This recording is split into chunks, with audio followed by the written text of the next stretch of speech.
Someone asked me, isa-sacrifice mo ba yung friendship mo dahil sa magkaibang political views? Well, for me kasi, hindi na political views yung pinag-uusapan dito. Moral values na.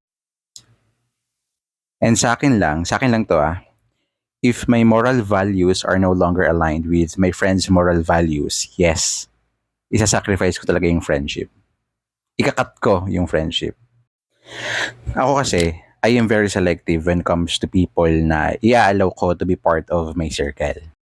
Which I think everyone should do. You should protect your circle. And do not be friends with someone who has a different moral perspective than yours. Actually, sa case ko, hindi porket kinakausap ko na, kaibigan ko na. Most of the times, I'm just being respectful to talk back. Kasi nakikipag-usap sila nakipagkwentuhan sila. That's just my way of respecting a person. But that gesture is not equivalent to friendship for me. I mean, at the end of the day, we're living in the same country. We are working in the same working space. We are living in the same living environment. So, kailangan talaga nating matutunan yung art ng coexisting.